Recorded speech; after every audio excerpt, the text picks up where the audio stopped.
Give me love and remember what I told you. I'll keep you satisfied. Oh, I knew when you first said hello. That's how I know that I will love. When I see you every day, I say, hello, little girl. Hello, I'm very pleased to welcome onto Words of Wisdom today author and speaker Colin Hall. Colin is currently touring with DJ Bob Harris, the show based on Colin's 2022 book, The Song the Beatles Gave Away. Welcome, Colin. Well, it's a pleasure to be on your show, Colin. How are you? There can never be too many Collins in the world, can there, really? No, I don't think so. I wouldn't mind swapping places with you in Menlove Avenue. It's a unique honour that you have to live so close to Mendips. Yeah, well, I lived in Mendips for about 9 or 10 years when I was the custodian. When I first took on the job in 2004, I think it was, Yoko Ono, her advisors helped select me because she is the person who donated the house. She bought it and donated it to the National Trust. And she said, I want the person who looks after this house, who presents it to the public and generally looks after it, I want them to live in it. So a stipulation of the job was that you lived in it. So I lived in Mendips for 10 years, 9 years. And I thought, wow, this is something else. This is more than just a job. My wife lived with me, it was amazing. And then when we did buy a house to move back to Liverpool, the only house we could find was just 5 or 6 doors down on Menlove Avenue. So I'm continuing now after retiring last year. I'm still living on Menlove Avenue, overlooking the golf course, where one night after spending some time with John, learning songs for the Quarry Men and possibly writing a song or trying to write a song, Paul was walking home over this very golf course when it was dropping dark. And he got this feeling that there might be something out there. And so to ward off whatever might be out there and having designs on him, he started to strum his guitar very loudly and humming or shouting or whatever. And he came up with a melody and chorus for a song that he was to call World Without Love. And this must have been in 58. But when he took it back, he would be 16. But when he because he only lived just down the hill, a mile away. When he took it back to John could never get over that line, please lock me away. He used to crack up and said, I can't sing that. So Paul squirreled that song away. But years later, when he was living with Jane Asher, and his room was up in the basement of 57 Wimpole Street in London, Jane had a younger brother, or maybe an elder brother, Peter, and he was forming a duo with Gordon Waller, and they were looking for a single. And Paul said, well, I might just have one for you. And of course, he had World Without Love, which he promptly finished off. And it was ideal for them. They were going out as a pop act, a duo. And it was just right for them. And of course, worldwide #1. What a song to give to someone. Of all the songs that Lennon-McCartney gave away, that was probably the most successful one, as you said, being a transatlantic #1. But I believe the song was originally offered to Billy J. Kramer, who passed it down, passed on it, rather, I should say. Well, I'm not sure about that. I'm not sure about that. I think it definitely was a song that wasn't finished at the time. Billy J. got lots of songs offered to him.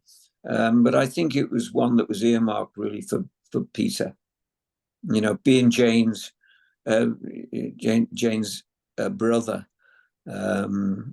But it's in that mold that you could hear Billy J singing it, definitely. There was one that was offered, I think, to The Strangers with Mike Shannon, 1 and 1 is 2. I think that was one that went to Billy J, was written specifically for Billy J when they were in Paris. And I think John actually commented, Billy J's finished when he gets this one. And when well, he didn't go with it, and I think the foremost couldn't work with it, and it did eventually go to this group from Rhodesia, as it was at the time, who'd come over to try and cash in on the Mersey beat, on the beat scene in the UK as it was then, and they couldn't. Their first single, it didn't chart. It got nowhere, and it was one of 2 releases that they had, but they didn't make the charts. I think it was written whilst they were in Paris, and I think even George suggested that it wasn't maybe their best work, that they should drop the line 1 and 1 is 2, which is the chorus. He said there were too many 1 and 1 is 2s. But they were on a roll. They were writing, the songs were pouring out of them, and any quiet space they were, and the pressure was on, because Brian Epstein, their manager, he'd created quite a stable of artists around him at that time, acts from Liverpool mainly at that time, and so excuse me, he recognized that John and Paul, I mean, the big thing was, Colin, that at the time they were not a heritage act. They were not a heritage act. And the whole thing about the pop scene was the pop stars came and went. They came and went. And the question that would be fired at the Beatles by every journalist going was, what are you going to do when the bubble bursts? And Brian recognized the songwriting talent of John and Paul. So he was urging them to establish them as a songwriting partnership and getting them to write songs for his debutante acts from Liverpool, so that that would establish their name as songwriters, so that if the bubble did burst, we've got Lennon and McCartney as songwriters. And that also helped the Beatles, because it kept the Lennon and McCartney imprint on the charts if they're having hits with other artists. So it worked always round. And I've gone off tangent, I'm sorry. No, that's fine. I really enjoyed your book, The Songs the Beatles Gave Away, which is now a tour as well. Today we're going to focus on 1963 and 64, because there's literally too much to cover. A period in which John and Paul gave away 16 compositions, I believe, to other artists. Half were originally written for themselves and half for other artists. Do you think that having this additional outlet for their songwriting helped to maintain the quality of the tracks which the Beatles recorded themselves?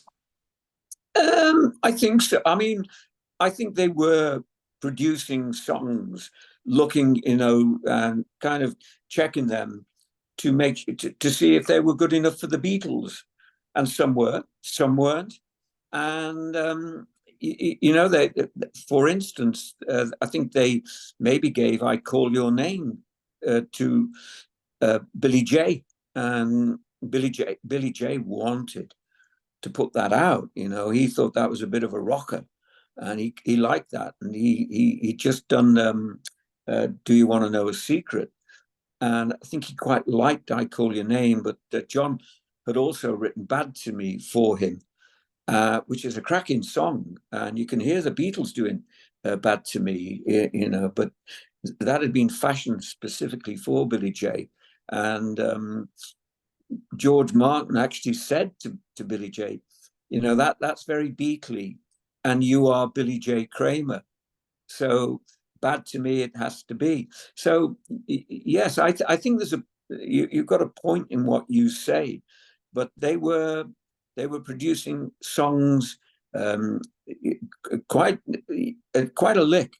Any quiet space that they could get in a theater or in a hotel, because they would double up in the hotel rooms. They'd get the guitars out, and eyeball to eyeball, I think was the phrase they used.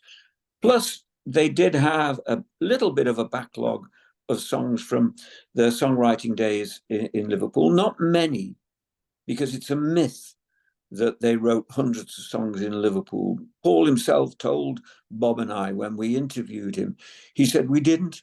We were a covers band in Liverpool. That's what we were, first and foremost. Hundreds of covers. That's what we were learning to play down the clubs and in Liverpool. And so we didn't have much time for writing. We only had about 30 songs at most by the time we left Liverpool in 63, 62, 63 when we left. So, yeah, I mean, but for instance, when the Foremost had a hit with Hello Little Girl, that was a song John had written in 57. And the first song that he ever shared with Paul, when they both kind of confessed to each other that they both wrote songs. Paul played I Lost My Little Girl, that he'd just written, and he'd already shared with his friend Ian James. But now he plays it to John. And John says, well, I've got this one, Hello Little Girl. Both songs at that time, very much in the Buddy Holly mode. But John is going to, ramp up Hello Little Girl for the Foremost in 1963, and it's going to be their first chart entry. And then he'll follow up with I'm in Love, another one for them. And they take that into the charts. So, yes, they had thought Hello Little Girl was good enough for the Decca auditions. It was one of the songs they sang at the Decca auditions. So there were songs that were coming along, and they were road testing them between each other and in the studio, and reckoning on which to keep and which not to keep. Some of them I think they knew right away. I believe before the Foremost recorded Hello Little Girl, that Jerry Marsden actually rejected the song in favour of You'll Never Walk Alone. He did. I mean, you have to think the rivalry, the intense rivalry between Jerry and the Beatles. They are the two best groups in Liverpool, really, live, as a live entity. On stage, they are, they are the leading groups, and Jerry's a very, very charismatic, powerful character on stage, and he's 3 number ones, 1, 2, 3 number ones. Wow, he's so at that stage.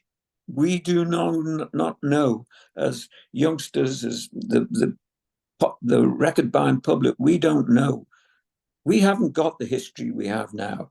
These are just guys producing records from Liverpool. It's the Mersey beat. Maybe not everyone's cottoned on to the fact that the Beatles have the ace in the pack. They have the Lennon and McCartney. Now, I know Jerry Marsden was going to go on to prove to be a formidable songwriter in his own right. Well, the group used to share writing credits. But the thing is, I don't think Jerry Marsden wants to be writing a song written by Lennon and McCartney. There's no way he'd want to do that when he reckons their group's as good as theirs. So he's not. So he puts in a lackluster performance, Going back to one of the first Lennon-McCartney giveaways, I'll Be On My Way, which was released by Billy J. Kramer, April 1963, as the B-side to Do You Want to Know a Secret? The Beatles, I guess, John and Paul didn't care because they would get the same royalties if it was a B-side as to if it was an A-side. But yeah, I just wondered how they felt about that song being used as a B-side instead of given a proper outing as an A-side. Well, you know what? They most probably thought, great, a double, as you've just said. It goes out on the B-side of a record. They've got the A-side. If that record is a number one hit, the income that they are getting, they're sitting at home and they're looking at what car to buy. Paul said to Bob and I when we interviewed him, we weren't averse to the commercial considering, they were young lads. they didn't know how long this was going to go on, and if they hold back on us and well, we're not having that, if it's not an A side, then they may rue the day, because it may never be an A or a B side in the future. Nobody knows what is around the corner. So I think they were happy that it was out there, and they themselves never revisited. I think they played it for the BBC one time on one of the live sessions, but you know, it financially, that song punched above its weight, I guess. I don't know. I'm not Paul McCartney, but I should imagine him. I think when Paul and John are talking about bad examples of songwriting, things which were sort of workmanlike pieces, I think they always use the example of Moonlight and Junelight, which of course was in the lyrics of I'll Be On My Way. So I think neither of them were fond of it at the time. But yeah, I mean, I think it was one of the great secrets of their success, or not so much a secret, that this level of quality control, that all four Beatles had to agree on a track that was going to go out under their name, and if one vetoed it, it was out. Yeah, I think so. I mean, I think it was Alan Williams who said how bright they were. He didn't put it quite as politely as I've put it, but Alan Williams, one of the former managers, said one of the distinctions between the Beatles and a lot of their contemporaries was how bright they were. And they were grammar school boys, you know, John and Paul. They went to two of the best grammar school at George as well, to the most prestigious grammar schools in Liverpool. And, you know, they took pride in what they did. But at that stage, they were young lads. They were learning their craft, their trade. And if they got stuck for a word or an idea, they'd go to each other. Later, I think they became more competitive, as much as collaborative. But in those early days, it was very much, you know, helping to get that song finished and out. You know, it was a wonderful partnership, because there wasn't any slack. There wasn't a lot of waste. As you say, you know, quality control was high. But I think Paul was loath to throw away anything, and he was quite happy to have this additional outlet for his songs, even if the quality wasn't so great. I can think of Tip of My Tongue, for example, which Paul wrote as a possible follow-up to Love Me Do, but obviously John came out with Please Me, which is a little bit better. But that was farmed out to Tommy Quickly, who had no success with it at all in July '63. No. And that was one of the few examples of a song that really wasn't worked on and wasn't much loved by either of them, really. No, Paul said it was a great title. And it is. It's a great title for a song. But I don't think he was ever really happy with the finished version. I think he would have liked maybe more time to work on it, but they were moving so fast at that time, and they were looking for a follow-up, and then they want to follow up to that follow-up. And so that song didn't really get any time with the Beatles. And anyway, they'd given it to Tommy Quickly by then. And Paul always said, you know, that he thought Tommy did a good job with it, but unfortunately it didn't chart. And it most probably told them what they thought about the song, that it wasn't really suitable as an A-side for the Beatles. Tommy did the best with it that he could. Of course, one of their giveaways, I Want to Be Your Man, was largely responsible for Jagger and Richards writing their own songs as well. But they were writing at an incredible rate, because I think that was released at the same day almost that Billy J. Kramer issued McCartney's I'll Keep You Satisfied. Yeah, I mean, I put that song, I Want to Be Your Man, in my book as an example of the boys, John and Paul, hustling. It's not really a giveaway, because it is a song that the Beatles did record and release themselves, in a different kind of style to the Stones. The Stones was much more bluesy, had a bit of an Elmore James riff in there, courtesy of Brian Jones. But you know, I had a nice quote as well from Mick Jagger about, you know, that's an example of Paul hustling a song.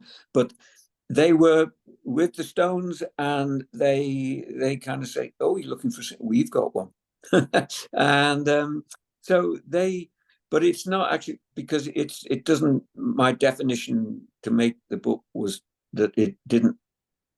It's not to be released under the Beatles name, but I put it in as an example of how, at that point, they were hustling, and John as well.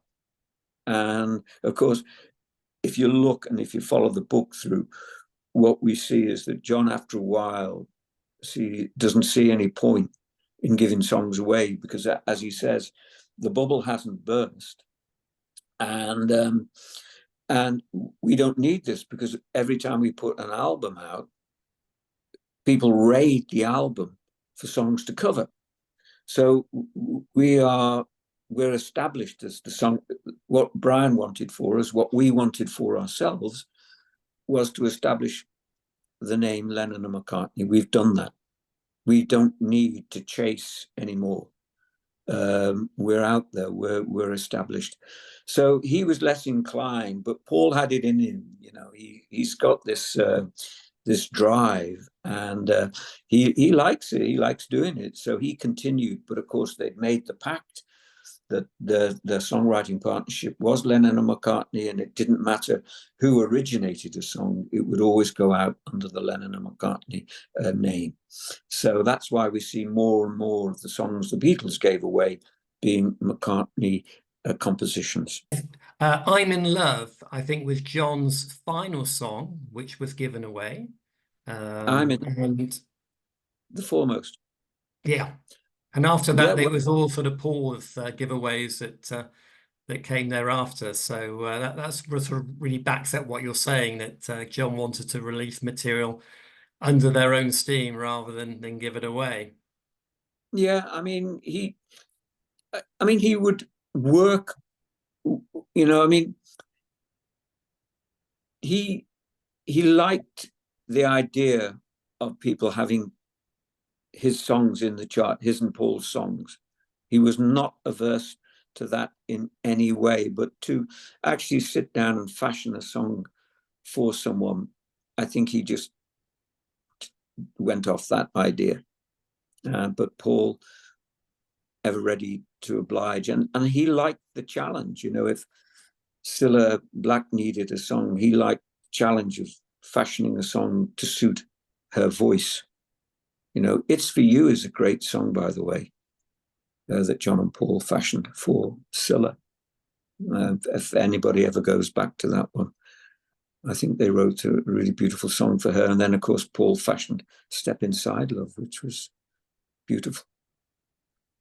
Colin, thank you very much for your time today. Really appreciate it. Good luck with the tour, and I look forward to seeing the film in the not too distant future, I hope.